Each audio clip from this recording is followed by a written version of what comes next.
मंदिर मुद्दे पर गरजे सैयद हुसैन नकवी। और साथ ही साथ नेशनल वॉलंटियर हूँ भारतीय जनता पार्टी का। और इस समय हम लोग काम कर रहे हैं, कार्यकारिणी है और साथ ही साथ हम काम कर रहे हैं देश के उन पिछड़े हुए लोगों पे, उन शोषित एवं वंचित लोगों पे जो देश के आपके संविधान की इकाई है। लेकिन होता क्या है कि संविधान की इकाई का इस्तेमाल हम केवल तब करते हैं जब हमारे देश में वोट की राजनीति करनी होती, जब मतदान होता है तो हम अपने दोस्तों को पहचानना स्टार्ट करते हैं। लेकिन हकीकत यह है कि हमको उनको तब पहचानना है जब हमारे देश के लोग, जब एक संवैधानिक पद पे एक प्रधानमंत्री, एक मुख्यमंत्री हमारे देश का बन जाता है तो वो शुरुआत से लेके अंत तक हर उस व्यक्ति को साथ में लेके चले।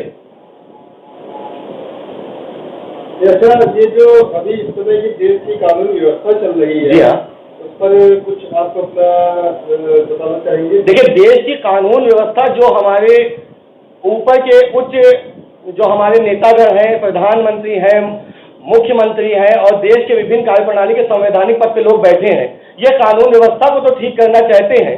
लेकिन होता क्या है कि जो हमारे देश की एक मिथ्या चलती है, मिथ्या कहती है कि आप पैसा दो और आपका काम हो जाएगा। उस मिथ्या से दूर होना होगा। हमारे उच्च अधिकारी जो हमारे देश के प्रतिनिधित्व करने वाले, उच्च प्रतिनिधित्व करने वाले लोग हैं, वो ये चाहते हैं कि देश का विकास हो, वो ये चाहते हैं कि देश की कानून व्यवस्था सुदृढ़ हो, वो चाहते हैं कि देश की महिलाओं के साथ अत्याचार न हो, वो ये चाहते हैं कि देश के लोगों के साथ रोजगार की समस्याओं का समाधान हो। लेकिन जो निम्न स्तर के लोग बैठे हैं, जो बिना पूंजी के किसी भी काम को करने के लिए तैयार नहीं होते हैं, आज हमारा देश इस वजह से कानून व्यवस्था में भी पीछे होता जा रहा है और साथ ही साथ हमारे देश के शिक्षित नौजवान बेरोजगार हैं और हमारे देश की आर्थिक स्थिति संकट में है। जैसे कि इस समय की स्थिति करीब 1.5-2 साल से महामारी भारत में चल रही है, भारत के अन्य देशों में भी चल रही है, उसके चलते कुछ महंगाई बढ़ी है। जी हाँ, उस पर कुछ आप कहना चाहेंगे? देखिए, महंगाई तो हमारी जो है वो इंटरनेशनल लेवल की जो हमारी चीजें हैं वो इंटरनेशनल लेवल पे, जैसे हम चिल्लाने लगते हैं कि पेट्रोलियम बहुत ज्यादा महंगा हो रहा है, तो हमारे उच्च प्रतिनिधि के माध्यम से भी यही संदेश आता है कि इंटरनेशनल लेवल पे जो मार्केट की रेटिंग होती है, इंटरनेशनल रेटिंग के हिसाब से हमारा फ्यूल का दाम बढ़ता है। लेकिन जो लोग ये कहते हैं कि पिछली सरकार में भारतीय जनता पार्टी धरना देती थी, प्रदर्शन करती थी और वो सत्ता में यही कह के आई कि महंगाई कम होगी, लेकिन हमको साथ ही साथ ये भी देखना होगा कि महंगाई तो कम करने के लिए साथ ही साथ हम क्या कर रहे हैं। हमने क्या किया है कि हमने देश के संपूर्ण देश के निवासियों को, 80 करोड़ लोगों को हमने निःशुल्क आपको अनाज दिया, हम निःशुल्क वैक्सीन दे रहे हैं। ये सब पैसा भी तो महंगाई दर में जोड़िए कि इन पैसों का भी तो इस्तेमाल कहीं ना कहीं महंगाई के स्तर पे हुआ है। अगर महंगाई किसी चीज की बढ़ाई गई है तो उसको मैनेज करने के लिए हमने क्या किया है, उसको मैनेज करने के लिए हमने पैसे की व्यवस्था कहां से की है।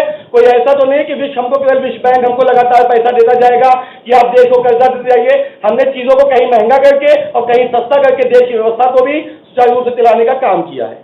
अच्छा, कुछ विपक्ष पार्टियां जो कि इस तरह हमला कर रही है आपकी पार्टी में कि राम मंदिर में जो चंदा आ गया था उस पर बहुत घोटाला हुआ है, तो उस पर कुछ जानकारी आपसे देना चाहेंगे? देखिए, जो जमीन की कीमत न्यायिक तरीके से जो होनी चाहिए थी, रजिस्ट्रार ऑफिस में पैसे जमा हुए हैं, कोई ऐसा तो नहीं किसी ने अपने निजी खाते में पैसा डलवा लिया है। जो पैसा गया रजिस्ट्रार ऑफिस के माध्यम से उस जमीन की रजिस्ट्री की गई है। हाँ, जो मूल्यांकन की बात की गई उसके लिए विभिन्न लोगों ने बोला कि मूल्यांकन हुए हैं, उस मूल्यांकन रेट के अनुसार इसकी ये कीमत हो गई 2 करोड़ से 18 करोड़ रुपए हो गई। ये एक मिथ्या है। मैं तो उनसे पूछना चाहूंगा जो इस पर सवाल कर रहे हैं कि भाई साहब आपने कितने लाख रुपए का चंदा दिया, भाई साहब आपने कितने रुपए का चंदा किया, लेकिन आपको केवल मुद्दे उठाने हैं। आज हिंदुस्तान का हिंदू और मुसलमान बड़ी मुश्किल से एक हुआ है कि राम मंदिर के मुद्दे के बाद आज देश में राम मंदिर का मुद्दा खत्म हो गया है, हिंदू मुसलमान के बीच आपसी सामंजस्य बन गया है और इस मुद्दे को उठा के फिर एक खेल खेला जा रहा है कि हिंदुओं को कैसे उकसाया जाए और मुसलमानों को कैसे उकसाया जाए कि कोई हिंदू हितैषी बन जाए और कोई मुस्लिम हितैषी बन जाए और देश का जैसे नाश करते आ रहे हैं फिर से नाश करने का एक प्लान चल रहा है। और अभी जो महामारी के चलते कई परिस्थितियां गड़बड़ हुई थी, उसमें ऑक्सीजन की कमी हुई और काफी मौतें बढ़ी है। जी हाँ, तो उस पर भी विपक्षियों ने काफी हमला किया है कि प्रदेश सरकार अपनी स्थिति को नहीं संभाल पा रही है। तो आपको क्या लगता है कि प्रदेश सरकार ने अपने स्तर से कोई कार्य नहीं किया? मैं प्रदेश सरकार की बात क्यों करूं, मैं तो इंटरनेशनल लेवल की बात करता हूं। अमेरिका इतना विकसित देश है, ऑस्ट्रेलिया है, विभिन्न देश है।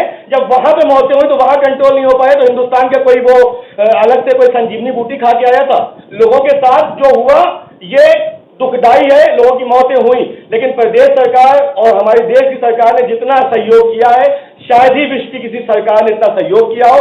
हमने केवल सहयोग नहीं किया, आस पास के देशों को अपनी माध्यम से सहायता देकर बता दिया कि हम कल भी तुम्हारे बाप थे, आज भी तुम्हारे बाप हैं और आने वाले समय भी तुम्हारे बाप होंगे, क्योंकि टेक्नोलॉजी तुम हमसे लेके गए हो।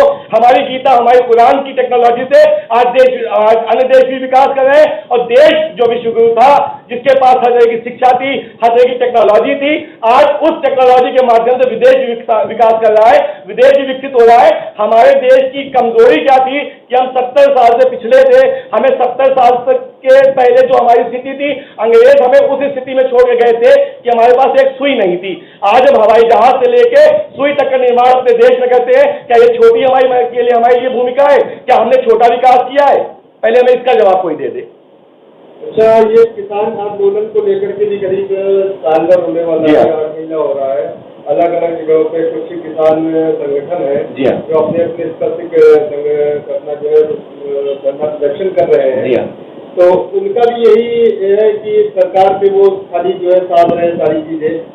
तो ये क्या आपको लगता है कि जो सरकार ने किसान आंदोलन के लिए जो जो चीजें निकाली थी वो किसान के हित में है या? देखिए, चीजें किसान के हित में है कि उसको अधिकार है कि वो अपना अनाज किसी भी मूल्य में बेच सके। लेकिन मैंने पिछली बार भी, जब मैंने कई बार ये चीज बोली कि किसान के लिए बिल्कुल आया है, हितकारी चीजें हैं, लेकिन साथ ही साथ मैंने स्वयं प्रधानमंत्री जी को और मुख्यमंत्री जी को एक ज्ञापन भी दिया था कि किसान की जो महत्वपूर्ण चीजें हैं, जो निजी एकदम चीजें हैं कि खाद, अनाज, ये सब बीज, ये सब चीजों का मूल्यांकन कम कर दिया जाए। अगर इनका मूल्य कम कर दिया जाएगा तो साथ ही साथ किसानों की वृद्धि भी होगी और किसान को फायदा भी होगा।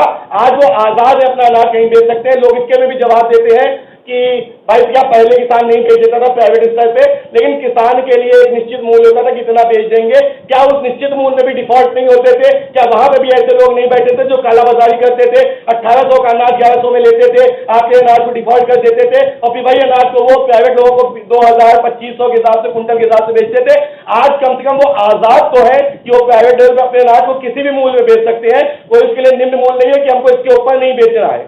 ये एक आजादी है हमारे लिए। और जो किसान आंदोलन के लिए लोग खेल रहे हैं, ये तब कहां थे जब सरकार जो है किसी और पार्टी की थी, तब इन्होंने किसान के मुद्दे क्यों नहीं उठाए?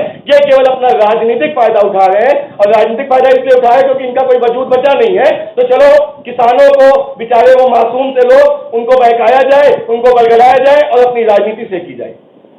और ये सवाल पूछना चाहूंगा कि कोरोना काल चला है, इसमें सारी व्यवस्थाएं चरमरा गई। जी हाँ। उसमें से एक हमारी व्यवस्था थी कानून व्यवस्था। जी हाँ। वो भी पूरी तरह चरमराई है। इस कोरोना काल का बहाना लेकर हमारे जो सरकारी पार्षद हो गए, जनता से, सरकार से रूबरू होते हैं, सब मिलाते हैं, वो सब भी आप ठीक से काम नहीं कर रहे हैं। कई शिकायतें आई हुई हैं और कानून व्यवस्था को लेकर आज पत्रकारों पर आए दिन हमला हो रहा है, उससे आप क्या कहना चाहेंगे? देखिए, हमारे देश का जो चतुर्थ स्तंभ है, जो संविधान का चतुर्थ स्तंभ है, मीडिया, इसकी आवाज, जब ये हक की आवाज उठाता है तो कहीं ना कहीं तकलीफ होती है उन लोगों को जो गलत करते हैं। लेकिन हमारे देश के प्रधानमंत्री, हमारे देश के मुखिया, हमारे प्रदेश के मुखिया योगी आदित्यनाथ जी ने जिस तरह से कानून हाईकोर्ट से भी आपका पास हो गया कि अगर आपको कोई एक धमकी भी देता है तो उसकी न्यायिक जांच करके उस पर जुर्माना एवं उस पर 3 साल की सजा का प्रावधान किया गया है। कानून बनाए जाते हैं लेकिन स्थिति के अनुसार बनाए जाते हैं। गलत लोग, अपराधी लोग, आज देखिए बहुत से ऐसे नाम है जिनका मैं नाम लूंगा तो वास्तविक तौर पर उनकी घर की कुड़कियां हो गई। वो लोग जिनके ऊपर कभी पुलिस एक छापा मारने की बात छोड़िए, जज जो फैसला नहीं ले पाता था, आज वो जेल की सलाखों के पीछे है। ये मौजूदा सरकार की देन है। इसके अलावा किसी सरकार की औकात नहीं थी कि उनके कॉलर पे हाथ डाल सके। आज उनको घर से निकाल के जेल भेज दिया गया। आज उनकी सुनवाई भी होती है, आज उनको सजा भी दी जाती है। आज हर तरह का वो कानूनी व्यवस्था सुचारू रूप से आ रही है, लेकिन हर चीज को पन्ने में संवारने में टाइम लगता है। किसी के पास कोई ऐसी बूटी नहीं है या लगन के चिराग नहीं है कि हमने बस घिस दिया और काम हो गया। अच्छा, शिक्षा व्यवस्था, चिकित्सा व्यवस्था, जैसा कि पिछले 10 सालों के पहले कुछ पार्टियां कहती कि पहले अच्छी थी, बेहतर थी, क्या उसकी अपेक्षा अब सुधार है या पहले? देखिए, कोरोना काल में अगर शिक्षा व्यवस्था चरमराई है तो मैं उसको एक्सेप्ट करता हूं। हाँ, लेकिन उस समय में हमने अपने लोगों की जीवन को बचा लिया, ये इंपॉर्टेंट। हम 1 साल के बाद हमारे 1 साल का ये नुकसान होगा, इसको हम आने वाले साल में जरूर अपना कंप्लीट कर लेंगे। लेकिन अगर हम किसी के जीवन के साथ गलत कर देते, अगर किसी की मौत हो जाती, अगर किसी के साथ कोई दुखदायी घटना हो जाती, तो उसका जवाब देने के लिए फिर यही विपक्ष चिल्लाता कि भैया इतने बच्चे मार दिए, भैया इनके साथ ये हो गया। उससे बेहतर था कि हमने उनको उत्तीर्ण कर दिया, उनको पास कर दिया, उनको अगली कक्षा में प्रमोट कर दिया, साथ ही साथ उनके जीवन को ही बचा लिया, उनका एक साल बर्बाद नहीं हुआ, उनको साथ ही साथ पास करके दिया है। हमने उनके साथ कोई नुकसान नहीं किया है, हमने उनके साथ कोई धोखा नहीं किया है। अच्छा, ये मौजूदा चुनाव की स्थिति क्या लग रही है आपको? चुनाव तो देखिए, हर घर मोदी है, आपको कहने की जरूरत नहीं है, जय भाजपा तय भाजपा चल रहा है। और दूसरी बात यह है कि मैं एक मुस्लिम समुदाय से हूं और मैं ये जानता हूं कि अल्पसंख्यक के लिए माननीय मोदी जी बहुत काम कर रहे हैं। मैं शिया समुदाय से ताल्लुक रखता हूं और मैं देखता हूं कि हमारे शिया समाज से बहुत से लोग हैं जिनको अच्छे अच्छे पद पे बिठाया गया। अहले सुन्नत समाज, जिसको सुन्नी समाज कहते हैं, उससे भी अच्छे अच्छे लोगों को पद पे बिठाया गया। लेकिन मैं यहाँ पे अपने आप को छला हुआ महसूस करता हूं कि जो प्रतिनिधि बन के आए हमारे अल्पसंख्यक समाज के लिए, जिसके लिए केंद्र सरकार बड़े बड़े फंड देती है, बड़ी बड़ी शिक्षा प्रणाली के लिए देती है, चिकित्सा प्रणाली के लिए देती है, उद्योग के लिए देती है, लेकिन वास्तविक तौर पे अभी जमीन पे वो चीजें नहीं पहुंच पाई हैं। मैं छला महसूस करता हूं अपने समुदाय को और मैं निवेदन करता हूं देश के प्रधानमंत्री को, अपने प्रदेश के मुखिया योगी आदित्यनाथ जी को कि कृपया करके निचले स्तर पे जिनको आपने इसका पदभार दिया है, इनकी समीक्षा बैठक तो कीजिए और इनसे जरा पूछिए तो कि भाई साहब ये फंड वापस क्यों जाते हैं? क्या तुम्हारे पास उसके लिए लोग नहीं है, या तुम देने के हकदार नहीं हो, या तुम्हारे पास हैसियत नहीं है, या तुम्हारे कमीशन के हिस्से तक नहीं होते कि इन लोग तक इनका हक पहुंच रहा है। जैसे कि अभी आपने बोला जय भाजपा तय भाजपा तय हो गया है, जी हाँ, होगी, बिल्कुल जीत होगी। अगर कई बच्ची ईवीएम को लेकर सवाल खड़े किए थे पिछली बार कि अगर इस बार बैलेट पेपर से इलेक्शन होगा तो उसका इलेक्शन के रूपरेखा अलग। भैया बैलेट पेपर पे करवा लो या आदमी को खड़ा करवा के करवा लो या फिर ईवीएम पे करवा लो, जीतना बीजेपी को है। तुम्हारे पास पहले उस लेवल का कोई आदमी तो लाओ जो खड़ा होकर कहे कि मैं मोदी जी को टक्कर देने वाला हूं। पहले उस स्तर का आदमी खड़ा करो, प्रदेश में योगी आदित्यनाथ के स्तर का आदमी खड़ा करो, अन्य प्रदेशों में अन्य प्रदेश के मुख्यमंत्री के स्तर का आदमी खड़ा करो। वो जमीनी स्तर पे हमारा एक एक कार्यकर्ता बिना किसी लाभ के भारतीय जनता पार्टी को वोट देता आया है। देश का हिंदू, देश का मुसलमान बराबर से सहभागिता देके भारतीय जनता पार्टी को इस बार 100% वोट देगा। अपनी अपनी विधानसभा में जो पैसा लगाने वाले हो उसको भी समेट के रख लो, क्योंकि जीतना नहीं है, इस बार सबकी जमानत जब्त है। क्या सर जो आपकी जो इलेक्शन होंगे वो ईवीएम से होंगे? आप ईवीएम से होंगे, well and good. Ballot papers होते हैं, वेल एंड गुड। किसी भी तरह से मतदान होगा, भारतीय जनता पार्टी 100% मतदान से इस बार जीतेगी। और ये चीज दिखती नहीं है क्योंकि आप अगर आप मीडिया पर हैं, आप मीडिया बंधु हैं, आप लोग को ये चीजें मालूम है कि अगर आप कहीं पे भी जाके सर्वे कर लीजिए, 100 आदमी में से 90 आदमी भारतीय जनता पार्टी सपोर्ट करता है और जो 10 सपोर्ट नहीं कर रहा है वो अपने या तो निजी लाभ में नहीं कर रहा है या अपनी निजी खुन्नस में नहीं कर रहा है। इसके अलावा कोई टॉपिक नहीं है।